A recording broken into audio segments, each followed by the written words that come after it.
Hi friends, ఇది మన మోక్ష స్టోరీ.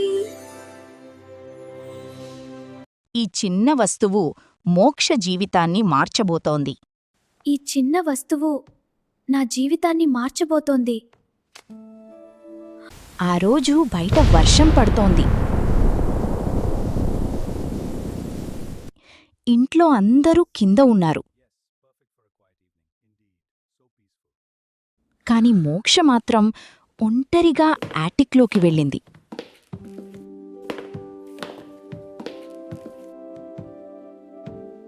అక్కడ పాత పెట్టెల మధ్య దుమ్ముతో కప్పబడి ఉన్న ఒక రేడియో ఆమెకు కనిపించింది.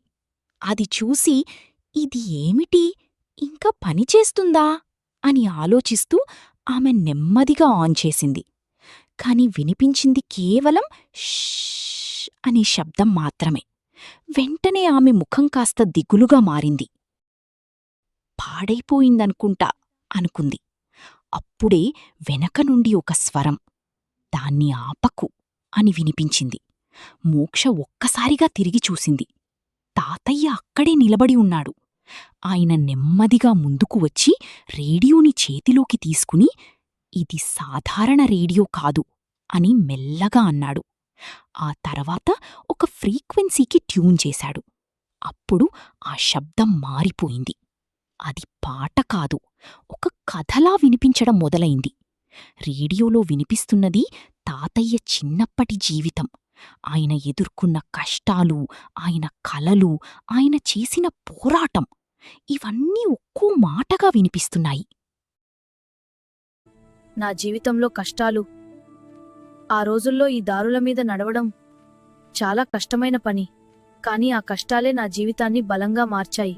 ఆ రోజుల్లో ఈ దారుల మీద పరుగెత్తడం, పొలాల్లో పనిచేయడం, భారం మోయడం ప్రతివసవలు.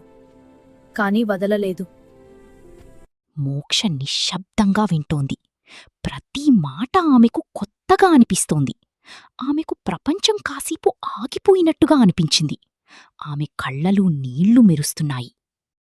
ఇవి మీ కథలేనా తాతయ్యా అని మెల్లగా అడిగింది. తాతయ్య నవ్వుతూ, అవునమ్మా, మన పెద్దల మాటలు వింటేనే అర్థమవుతాయి అని అన్నాడు. మనం చాలాసార్లు వాటిని పట్టించుకోము, కాని నిజానికి వాటిలోని జీవితం దాగి ఉంటుంది.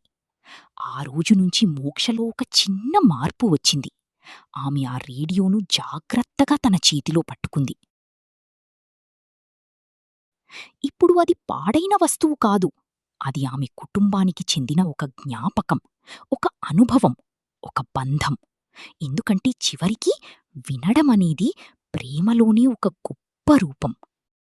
ఫ్రెండ్స్, సబ్స్క్రైబ్ చేయండి, బెల్ ఐకాన్ కూడా ప్రెస్ చేయండి, లైక్ చేయండి, కామెంట్ చేయండి. మీకోసం మేము ఇలాంటి కథలు తీసుకొస్తూనే ఉంటాం. మీరు సపోర్ట్ చేయాలంటే